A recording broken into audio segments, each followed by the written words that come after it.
Hi, I'm Dan Fortney. In this tutorial, I'm going to give you a tour of the fbNicheFinder application. You should watch the Running fbNicheFinder for the first time tutorial before watching this one. I will not be showing how to do searches in this tutorial. My main purpose is to show you fbNicheFinder's general functionality. To get started, run fbNicheFinder. You will notice that fbNicheFinder starts up a little differently than when it was started for the first time. When fbNicheFinder's main window is displayed, you will have access to all of its functionality. Starting with the menu bar, you will find several menu items. By clicking the File menu item, a drop-down with two sub-items, Parameters and Exit, will be presented. Clicking the Parameters sub-item, the Parameters dialog box will be presented. This dialog box has a tab control with two tabs, Registration and Facebook Login. Clicking the Registration tab will allow you to change and save your registration username and password. Clicking the Facebook Login tab will allow you to change and save your Facebook email address and password. Changing your Facebook login information in fbNicheFinder does not change your actual Facebook login information. However, if you do log into Facebook and change your email address or password, you will need to change them in fbNicheFinder. Otherwise, fbNicheFinder will not be able to retrieve your keyword phrase suggestions and estimates. When you are done with the Parameters dialog box, click Save to change your modifications, or click Cancel to discard your changes. Either way, you will be returned to fbNicheFinder's main window. Going back to the menu bar, the sub-item Exit under File will shut down fbNicheFinder. Now I'm not going to do that here because I want to continue my demonstration. The second menu item is for future development and should be ignored. The third menu item has several sub-items. Clicking any of the first three will direct you to our online web pages that are related to the specific sub-item, such as getting help for fbNicheFinder, or making a suggestion, or requesting support.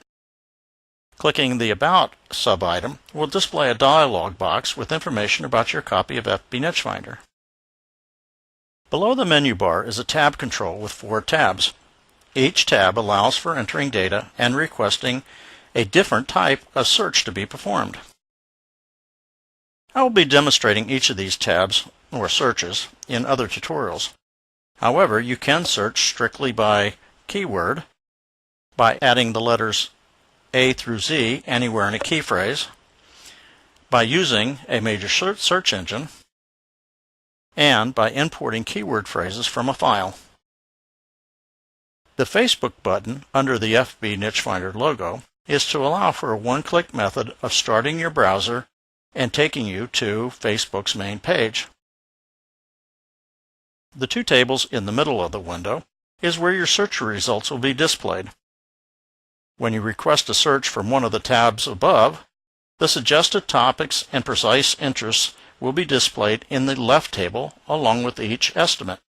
The reach estimate is the worldwide audience reach for the suggestion. As an example, I will do a basic search by clicking the Basic Search tab and then typing in a keyword phrase like camera. The first suggestion is cameras. With a global audience of 8,731,300.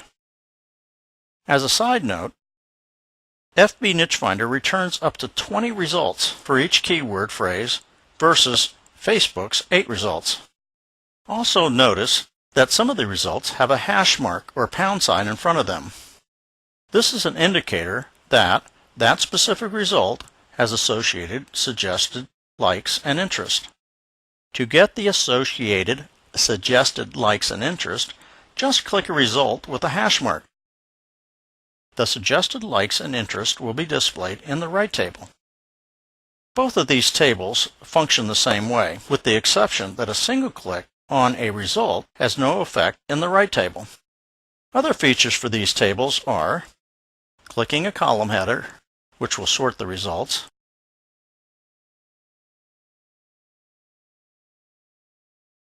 and double-clicking a result, which clears both tables, and that result becomes your keyword phrase. The last thing to mention about these tables is the audience column. The audience column is the estimated local audience. Currently, fbNicheFinder can only return estimated local audience values for the United States. To get the estimated local audience values, click the Audience button below the table for which you are trying to retrieve the values.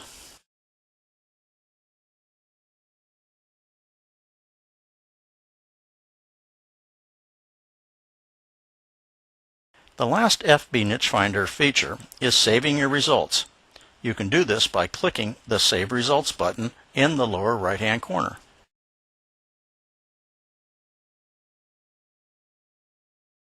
The results are saved as a comma-separated values or CSV format.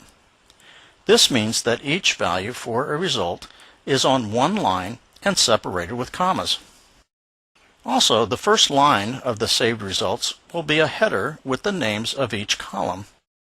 If you check the Use quote marks around fields checkbox, each value will have quote marks around it.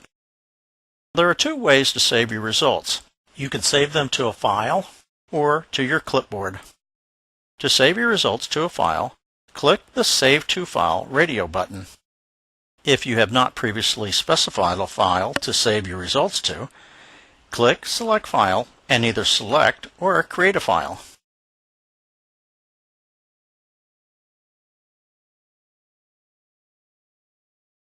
If you would like to append your results to the file you selected, check the Append Results to End a File checkbox. To save your results to your clipboard, click the Save to Clipboard radio button. After you have selected how you want to save your results, click OK and your results will be saved accordingly.